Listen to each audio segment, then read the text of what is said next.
Modern कुंवारी लड़कियों को घर किराए पर देना मना है। सुरेश जी बाहर आइए। सेक्रेटरी अंकल बाहर आइए, हमें आपसे बात करनी है। अंकल प्लीज बाहर आइए, हमें फ्लैट की अर्जेंट जरूरत है। मॉडर्न कपड़ों में खड़ी शनाया और प्रीति की आवाज सुनकर सोसाइटी सेक्रेटरी सुरेश अपनी बैल्कनी में आता है। क्यों चिल्ला रही हो? अंकल हमने आपकी सोसाइटी में एक फ्लैट देखा, हमें वो पसंद है, वो घर हमें दे दीजिए। पढ़ी लिखी हो ना, जरा देखो नोटिस बोर्ड पर क्या लिखा हुआ है। मॉडर्न कुंवारी लड़कियों को घर किराए पर देना मना है। ये क्या अंकल, इसका क्या मतलब हुआ? इसका मतलब साफ है, हमारी सोसाइटी में किसी मॉडर्न कुंवारी लड़की को घर किराए पर नहीं देते। चलो जाओ यहाँ से। ये क्या मतलब हुआ? अब क्या हम इस सोसाइटी में घर लेने के लिए शादी करके आए? हाँ, शादी करके अच्छे कपड़े पहन कर आओ, फिर सोसाइटी में घर मिलेगा। जमाना मॉडर्न हो रहा है पर लोग अभी भी पुराने ख्यालात के हैं। मॉडर्न लड़कियों को घर नहीं देंगे, क्यों? क्या हम मॉडर्न लड़कियां घर में बम बारूद बनाती हैं? हम चाहे जैसे कपड़े पहने, मॉडर्न रहें या कुंवारी रहें, घर नहीं देना तो साफ कहिए। ये क्या बहाना हुआ? और ब्रोकर अंकल, आपको जब पता था इस सोसाइटी के सेक्रेटरी का स्क्रू ढीला है तो हमें यहाँ क्यों लेकर आए? तुम लोगों की ही गलती है, तुम्हें इस तरह के कपड़े नहीं पहनने चाहिए थे। हाँ, और ये भी कह दीजिए कि शादी करके आना चाहिए थी। शनाया और प्रीति सोसाइटी से चली जाती हैं और थोड़ी देर के बाद अपने छोटे से फ्लैट में अपनी दोस्तों के पास पहुंचती हैं। क्या हुआ, तुम दोनों को फ्लैट मिला? नहीं। क्या बताए, पूरा दिन घूमने के बाद एक सोसाइटी मिली, फ्लैट भी पसंद आया, सोसाइटी भी पसंद आई और उस एरिया में ट्रैफिक भी ज्यादा नहीं है। लेकिन वहाँ का सेक्रेटरी कहता है हमारी सोसाइटी में मॉडर्न लड़कियों को घर किराए पर देना मना है। ये भी कोई बात हुई? मैं भोपाल से यहाँ एक्ट्रेस बनने आई हूँ, अगर एक घर नहीं ढूंढ पाई तो लोग क्या कहेंगे? अरे तुम तो फिर भी भोपाल से हो, मैं तो साउथ से नॉर्थ आई हूँ। अगर हम एक छोटा सा घर नहीं अरेंज कर पाए तो हमारे पेरेंट्स कैसे यकीन करेंगे कि हम बड़े शहर में अकेले रह सकते हैं? आई एम सॉरी, हम मदद नहीं कर सकते, हम खुद फ्लैट नहीं ढूंढ पा रहे हैं। कोई बात नहीं, तुमने हमें इतना सहारा दिया, यही बहुत बड़ी बात है। इतना कहकर किरण, दीप्ति और निशा अपने छोटे से बेड पर जाकर लेट जाती हैं। रात गुजरती है और फिर अगले दिन किरण, दीप्ति और निशा टीवी देख रही होती हैं। यार कितनी मस्त मूवी है। हाँ, ये हीरो लड़की बनकर क्या मस्त बुद्धू बना रहा है मकान मालिक को। एक मिनट रुको, मुझे एक आइडिया आया है। कैसा आइडिया?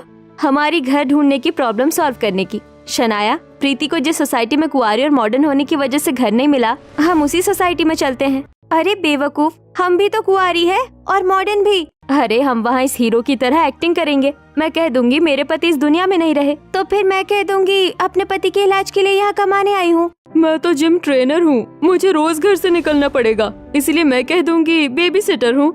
वैसे तुम्हारा आइडिया तो अच्छा है, पर इस प्लान के लिए तुम्हें गेटअप चेंज करना होगा। उसकी चिंता मत करो, अभी के लिए मेरे पास 2 साड़ी और सलवार सूट है, बाकी कपड़े बाद में ले लेना। फिर प्रीति और तीनों सहेलियां ड्रेसिंग टेबल के सामने आती हैं। किरण सुंदर सी साड़ी पहनती है, वहीं दीप्ति एक सिंपल सी साड़ी और अपने छोटे बालों को छिपाने के लिए एक विग लगा लेती है, और निशा भी एक सिंपल सलवार सूट पहन लेती है। अब तुम लोग बिल्कुल मॉडर्न और कुंवारी नहीं लग रही हो। मैंने ब्रोकर को फोन करके बता दिया है कि हम कुछ लड़कियों को भेज रहे हैं। थैंक यू, तुम्हें घर नहीं मिल रहा, फिर भी तुम घर ढूंढने में हमारी इतनी मदद कर रही हो। इतना कहकर किरण, दीप्ति और निशा घर से निकलती हैं और विजय के साथ सुरेश के पास पहुंचती हैं। सेक्रेटरी साहब, कुछ नए किराएदार आए हैं।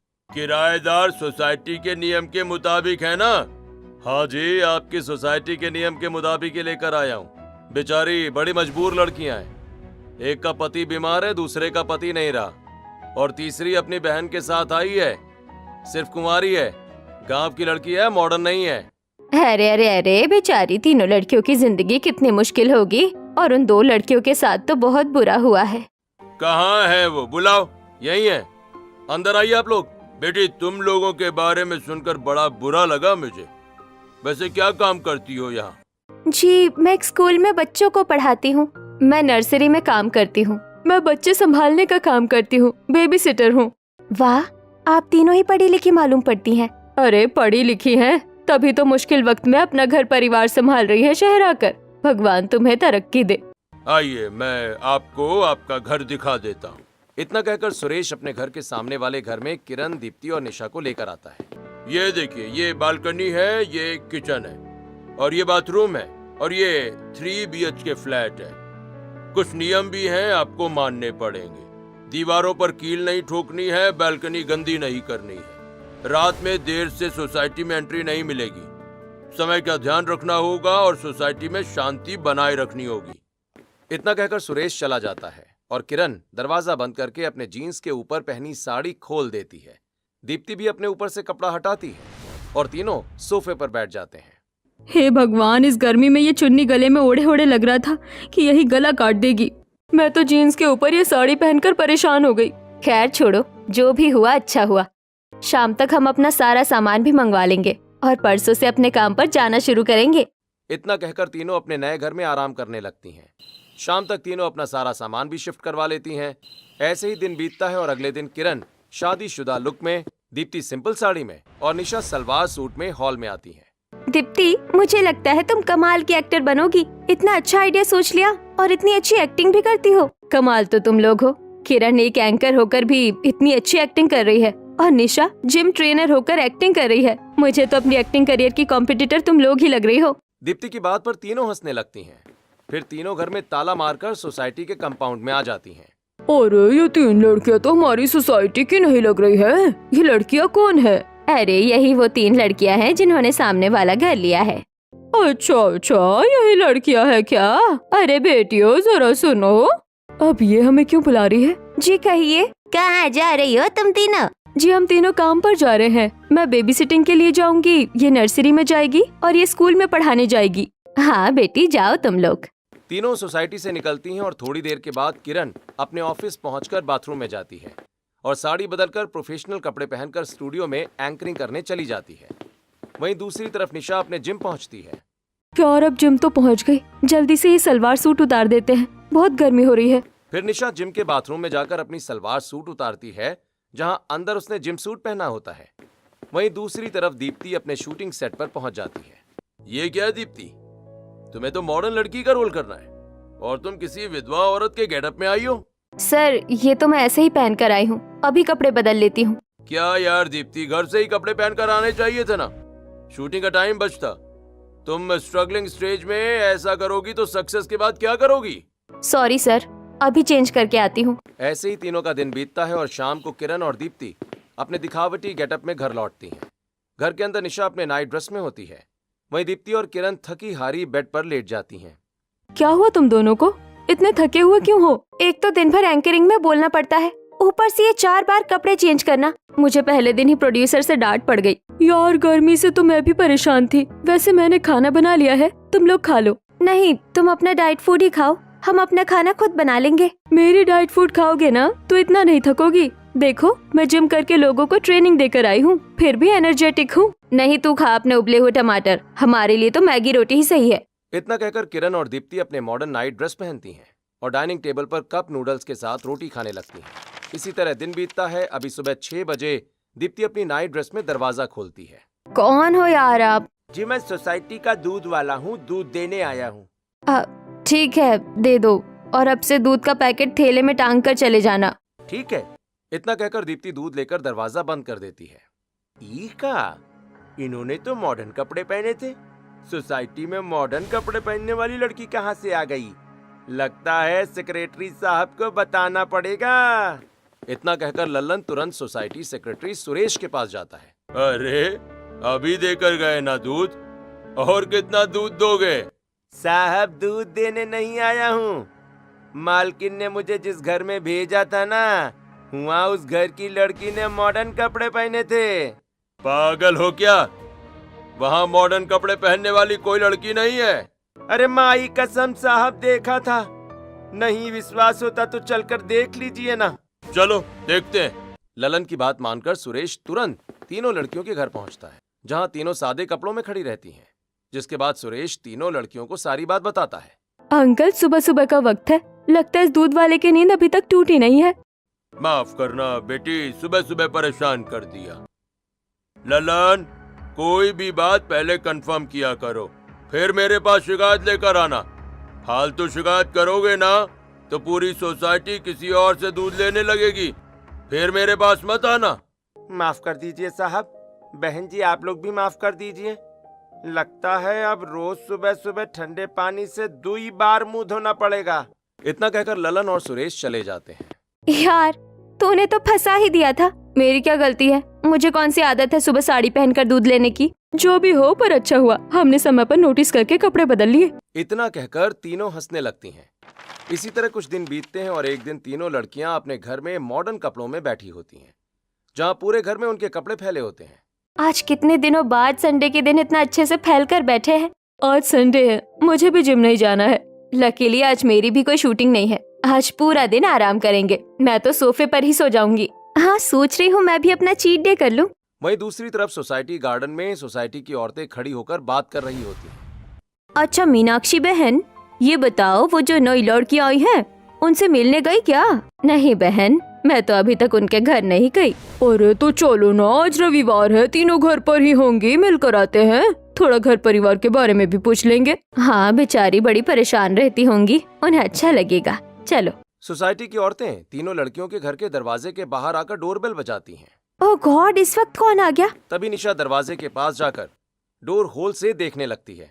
डोर होल से तो कुछ औरतें दिख रही है। ओह माय गॉड, हमने तो मॉडर्न कपड़े पहन रखे हैं। अरे जल्दी से तैयार हो जाओ। और ये कमरे का क्या हाल बना रखा है। सबसे पहले हॉल ठीक करो। किरण, पहले तुम अपना ये एंकर वाला कोट हटाओ, और निशा तुम अपनी ये जिम सूट और जूते हटाओ।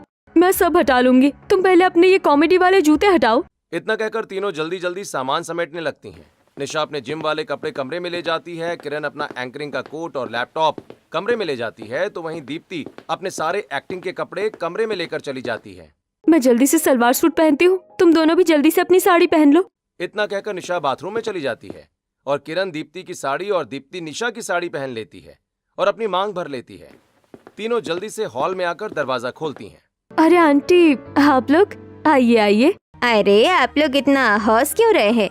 वो हम घर का काम कर रहे थे ना, इसलिए। ये हमारी सोसाइटी की औरतें हैं और मेरी खास सहेलियाँ तुमसे मिलना चाहती थी। उस दिन तो तुम बता रही थी कि विधवा हो और आज सिंदूर लगाया है और तुम सुहागन हो ना। वो मैं सिंदूर लगाना भूल गई, अभी लगा लूंगी। अरे किरण बेटी, ये गलती कभी मत करना। एक सुहागन को हमेशा अपनी मांग भरी रखनी चाहिए। ऊपर से तुम्हारे पति भी बीमार है, 1 मिनट के लिए भी अपनी मांग सूनी मत छोड़ना। और तुम बताओ, तुम विधवा होकर भी सिंदूर क्यों लगाई हो? आज रविवार के दिन ही मेरी शादी हुई थी और आज के दिन ही वो मुझे छोड़कर चले गए। उनकी याद में हाथ में सिंदूर लेकर देख रही थी। अनजाने में कब मांग में भर लिया, माफ कीजिए। अरे बेटी, तू रो क्यों रही है? कोई बात नहीं, इतनी कम उम्र में जीवन साथी का साथ छूट जाए, ये दुख हम समझते हैं। धन्यवाद आंटी, आपसे गले लगकर माँ की याद आ गई। अच्छा, पुरानी बातों को छोड़ो। ये बताओ किरण, तुम्हारे बच्चे हैं क्या? अच्छा निशा, तुम बताओ, किरण के पति तो तुम्हारे जीजा लगते हैं ना? क्या नाम है तुम्हारे जीजा का? राम, अब मोहन। किरण दीदी, आपके 2 पति हैं? अरे नहीं नहीं, मेरे पति का पूरा नाम राम मोहन है। हाँ, वो मैं अपने जीजा को मोहन जीजा बुलाती हूँ, अच्छा लगता है सुनने में। अच्छा, तुम लोग अभी बड़ी घबराई हुई हो, हम फिर किसी दिन आते हैं। ठीक है आंटी। सोसाइटी की औरतें घर से निकलकर बाहर चली आती हैं। मुझे तो दाल में कुछ काला लग रहा है। इतना कौन घबराता है? और हमारे सवाल से तीनों के पसीने छूट गए थे। क्या आंटी, आप भी हर बात में शक करती रहती हैं। अचानक हम लोग पहुंच गए, इसीलिए घबरा गई होंगी। ऊपर से आप इतने सवाल पूछने लगी। सही कह रही है उर्वशी, तुम लोगों ने लड़कियों को डरा दिया। फिर किसी दिन मिलते हैं उनसे। तुम दोनों की वजह से ये घर हमारे हाथ से जाएगा। तुम दोनों को अपने कपड़े याद नहीं रहते हैं? यार, दिन भर में इतने बार कपड़े बदलती हूँ, कैसे याद रखूं? कंफ्यूज हो जाती हूँ।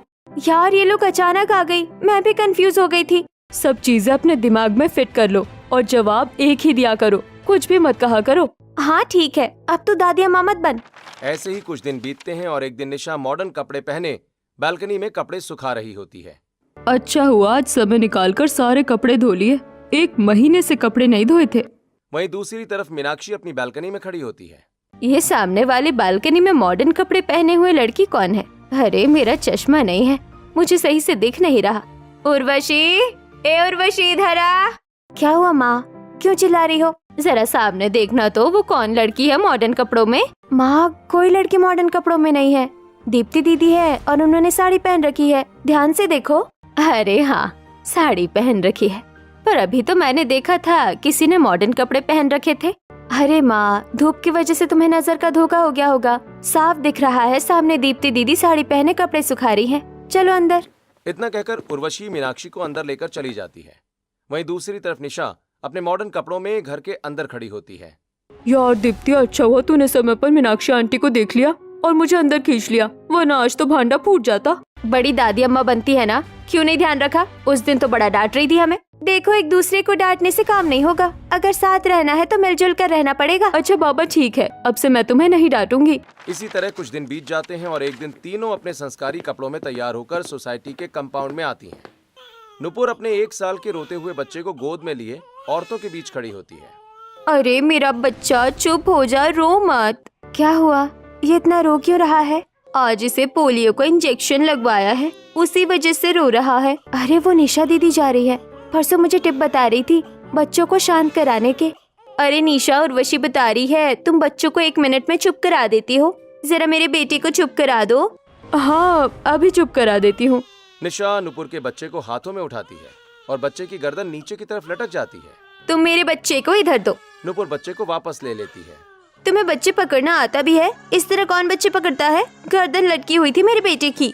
निशा दी, आप तो परसों मुझे इतने अच्छे टिप बता रही थी बेबी सिटिंग के, और आपको बच्चे पकड़ने नहीं आते। निशा को ऐसे फंसता देकर दीप्ति वहाँ चली आती है और फिर अरे वो उसका तरीका है, तुम लाओ इधर बच्चे को, मैं चुप करा देती हूँ। इतना कहकर दीप्ति बच्चे को गोद में लेकर थोड़ा ऊपर उठाकर गोल गोल घुमाने लगती है। बच्चा खिलखिलाकर हंसने लगता है। अरे वाह दीप्ति दीदी, आपने तो 1 मिनट में बच्चे को चुप करा दिया। थैंक यू दीप्ति दी। सीखो निशा, इसे कहते हैं बेबी सिटिंग। इसी तरह कुछ दिन बीतते हैं और एक दिन सोसाइटी में रामू फूल बेचने वाला आता है, जहाँ सुरेश अपनी फैमिली और सोसाइटी के दोस्तों के साथ फूल खरीद रहा होता है। भैया, हम कैसे माने कि आपके फूल अच्छे? सेक्रेटरी साहब, इतनी बड़ी सोसाइटी है, कोई तो फूल पहचानने वाला होगा, उसे बुलाकर दिखवा लीजिए। 1 नंबर के फूल हैं हमारे। भाई, हमारी सोसाइटी में फूल पहचानने वाला कौन है? भूल गए पापा, दीप्ति दी है ना, वो नर्सरी में काम करती है, उन्हें पौधों की अच्छी समझ होगी। तभी दीप्ति उनके सामने से गुजर रही होती है। अरे वो रही, काम पर जा रही है। दीप्ति बेटी, जरा सुनो तो। अंकल, मेंटेनेंस भर दिया है। अरे हाँ बेटी, तुम्हारा मेंटेनेंस मिल गया। मैं तो पूछ रहा था कि थोड़ा समय हो तो मुझे 4-5 अच्छे पौधे के चारे खरीदवा दो। तुम तो नर्सरी में काम करती हो ना, अच्छे चारे पहचानती होगी। ओह माय गॉड, मुझे तो फूलों के बारे में कुछ नहीं पता है। मैडम, आप ही देखकर बता दीजिए कि मेरे चमेली के पौधे सबसे अच्छे हैं कि नहीं। दीप्ति बिना फूल वाले गेंदे के पौधे को उठाती है। हाँ हाँ, चमेली के पौधे सबसे अच्छे हैं। दीदी, जहाँ तक मुझे पता है ये चमेली नहीं गेंदे का चारा है। बिल्कुल सही, ये गेंदे का चारा है। इन्हें तो पौधों की पहचान ही नहीं है, किसे बुला लिया आपने? तभी दीप्ति अपनी बालकनी की तरफ देखती है कि किरण बालकनी में खड़ी है। तभी दीप्ति तुरंत किरण को मैसेज करती है। मैं फोन में लिखकर भेज रही हूँ, तू फूलों के नाम बता देना। अरे इतने सारे पौधे देखती हो ना, इसलिए मिस्टेक हो गया। आप बताइए आपको कैसे फूल चाहिए? मुझे बालकनी में लगाने के लिए फूल चाहिए बेटी। हल्के लाल पत्तों वाले फूल गेंदे के हैं, सादे पत्ते वाले चमेली के, और पीले तने वाले सूरजमुखी के। ये लीजिए, ये रहे गेंदे के फूल वाले पौधे, ये सादे पत्तों वाले चमेली के हैं, और जिनके तने पीले हैं वो सूरजमुखी के पौधे हैं। अरे आपको तो सच में सभी पौधों की पहचान है। तुम्हें क्या लगा मैं झूठ कह रही हूँ? इम्प्रेसिव दीदी, मैं कभी आऊंगी आपसे पौधों के बारे में सीखने। अरे तुम तो मेरी छोटी बहन जैसी हो, जब मन करे तब आना। वैसे दीदी, कल शाम को हम बैडमिंटन खेलने वाले हैं, आप भी आइएगा। हाँ, बैडमिंटन तो मुझे बहुत पसंद है। इतना कहकर दीप्ति अपने काम पर चली जाती है। इसी तरह दिन बीतता है और अगले दिन रात को उर्वशी और दीप्ति बैडमिंटन खेल रही होती हैं। मजा आ रहा है ना दीदी? हाँ, बहुत मजा आ रहा है। इसके बाद मैं भी खेलूंगी, इन्हें रोज खेलने बुला लूंगी, काम के बाद इनका मन भी लगा रहेगा। अरे तुम पागल हो गए हो क्या? तुम्हें समझ में नहीं आता सोसाइटी का नियम क्या है? सेक्रेटरी साहब, आप ऐसे ब्रोकर रखते हैं क्यों है जो कुंवारी और मॉडर्न लड़कियों को सोसाइटी में लेकर आए? सेक्रेटरी साहब, अगर ऐसी लड़कियां सोसाइटी में फ्लैट देखने भी आई तो हम फ्लैट छोड़ देंगे। मैं खुद इन ब्रोकर को अब सोसाइटी में नहीं आने दूंगा। सोसाइटी के नियम को मानते ही नहीं है। अरे ये क्या हो गया? अंकल अचानक क्यों चिल्ला रहे हैं? जब आप लोग दोपहर में नहीं थी ना, तब एक ब्रोकर मॉडर्न कुंवारी लड़कियों को लेकर आया था, उसी वजह से पूरी सोसाइटी गुस्से में है। अरे पर मॉडर्न और कुंवारी होने में क्या दिक्कत है? बहुत साल पहले सोसाइटी में कुंवारी और मॉडर्न लड़कियों का एक ग्रुप रहने आया था। गाइस, वॉल्यूम और तेज करो तब मजा आएगा। वो कौन है दरवाजे पर? बेटी, मैंने कितनी बार कहा है, पार्टी करनी है करो, पर वॉल्यूम कम करके किया करो। पड़ोसियों को दिक्कत होती है, मुझे शिकायत करते हैं। इस तरह मैं तुम्हें सोसाइटी में नहीं रख पाऊंगा। अंकल डोंट वरी, अब वॉल्यूम तेज नहीं करेंगे, आप जाकर सो जाइए। सुरेश अपने घर चला जाता है और लड़कियां हाई वॉल्यूम में रात भर पार्टी करती रहती हैं। फिर अगले दिन महेश सुरेश के पास आता है। आपसे मैंने कितनी बार कहा है, उन लड़कियों को निकाल दीजिए। कल पूरी रात उन्होंने तेज म्यूजिक बजाकर पार्टी की। सुबह 3 बजे मेरे पिताजी को हार्ट अटैक आ गया, पर मैंने तो रात को 11 बजे ही मना कर दिया था। चलो देखता हूँ। सुरेश लड़कियों के फ्लैट पर आता है। घर बिखरा हुआ होता है और लड़कियां नशे की हालत में जमीन पर पड़ी होती हैं। इनकी इतनी हिम्मत, मेरे समझाने पर भी नहीं मानी। अभी बताता हूँ इन्हें। उसके बाद पापा ने उन कुंवारी मॉडर्न लड़कियों को धक्के मारकर सोसाइटी से बाहर निकलवा दिया और फिर सोसाइटी मीटिंग में रूल बना दिया कि सोसाइटी में मॉडर्न कुंवारी लड़कियों को घर किराए पर देना मना है। पर कुछ मॉडर्न और कुंवारी लड़कियों की वजह से सभी मॉडर्न और कुंवारी लड़कियों को घर ना देना, ये तो गलत बात है ना। कुछ लड़कियां अच्छी भी तो होती है। हाँ होती है, पर आप ऐसा क्यों कह रही हैं? नहीं, मैं तो बस ऐसे ही कह रही थी, छोड़ो, हमें क्या। इसी तरह कुछ दिन बीतते हैं और एक दिन तीनों लड़कियां अपने मॉडर्न कपड़ों में घर में बैठी बातें कर रही होती हैं। ये सुरेश अंकल ने सोसाइटी का जो नियम बनाया है उसका रीजन थोड़ा अजीब नहीं है? रीजन चाहे कुछ भी हो, पर सोसाइटी का नियम सही नहीं है। इसी तरह तीनों बातें कर ही रही होती हैं कि तभी बालकनी में अंगड़ाई लेते हुए सुरेश नीचे जमीन पर गिर जाता है और उसके माथे से खून बहने लगता है। मीनाक्षी! सुरेश की आवाज सुनकर किरण, दीप्ति और निशा अपने मॉडर्न कपड़ों में बालकनी में आ जाती हैं। साथ ही पूरी सोसाइटी अपनी बालकनी से सुरेश की तरफ देखने लगती है। तभी मीनाक्षी भी बालकनी में आकर सुरेश को देखती है। उर्वशी, ये देख तेरे पापा को क्या हो गया। उर्वशी और मीनाक्षी तुरंत नीचे आकर सुरेश के पास पहुंचती हैं। बाकी लोग बालकनी से देख रहे होते हैं। ये क्या हो गया, ये नीचे कैसे गिर गए? मम्मी, पापा को हॉस्पिटल लेकर जाना होगा। प्लीज प्लीज आप में से कोई हमारी मदद कीजिए, जल्दी। अरे रुकिए, आप कहाँ जा रहे हैं? चुपचाप खड़े रहिए, पुलिस केस से हाथ मत लगाइए। हाँ हाँ, कोई नहीं जाएगा, कोई हम फंस गए तो। उर्वशी, तुम चिंता मत करो, हम लोग आ रहे हैं। इतना कहकर किरण, दीप्ति और निशा अपने मॉडर्न कपड़ों में ही नीचे आती हैं और तीनों मिलकर सुरेश को उठाकर हॉस्पिटल लेकर जाती हैं। भाई आप बहुत सही समय पर इनको लेकर यहाँ पर आ गए। अगर 5 से 10 मिनट और देर हो जाती तो शायद हम इन्हें नहीं बचा पाते। डॉक्टर साहब, पापा को होश तो जल्दी आ जाएगा ना? देखिए, हमारे हॉस्पिटल में बी नेगेटिव ब्लड नहीं है। अगर वो मिल जाए तो रिस्क बहुत कम हो जाएगा। डॉक्टर, मेरा भी बी नेगेटिव है, हमें कोई रिस्क नहीं चाहिए। आप मेरा खून इन्हें दे दीजिए। अरे बहुत अच्छी बात है, इससे इन्हें तुरंत होश आ जाएगा।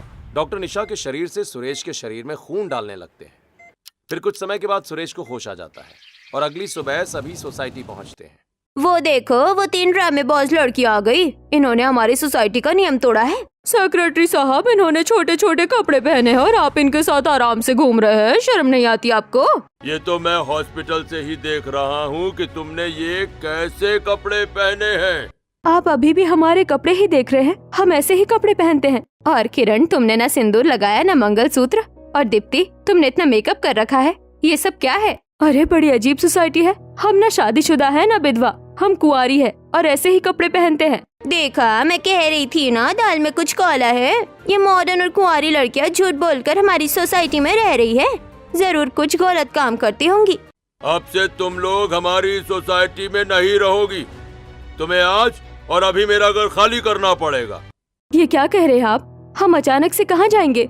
मुझे जिम में ट्रेनिंग देने जाना है, किरण को एंकरिंग करने और दीप्ति को मूवी शूटिंग पर। तुमने हमें अपने कामों के बारे में भी झूठ बोला। हाँ, अब मैं तुम्हें एक पल भी यहाँ नहीं देख सकता। इतना कहकर सुरेश घर खाली करवाने वाले लोगों को बुलवाता है और वो लोग तुरंत किरण, दीप्ति और निशा का सामान बालकनी से बाहर फेंक देते। तभी उर्वशी ओवरसाइज टी शर्ट और बैगी जीन्स पहनकर, माथे पर टोपी और हाथों में अंगूठी पहने बाहर आती है। पापा, सिर्फ इन्हें ही नहीं, मुझे भी सोसाइटी से बाहर निकाल दीजिए। उर्वशी, ये तूने क्या हाल बना रखा है और तू ऐसा क्यों कह रही है? पापा, कुंवारी और मॉडर्न लड़कियों को घर किराए पर देना मना है, क्योंकि कुंवारी और मॉडर्न लड़कियां अच्छी नहीं होती है।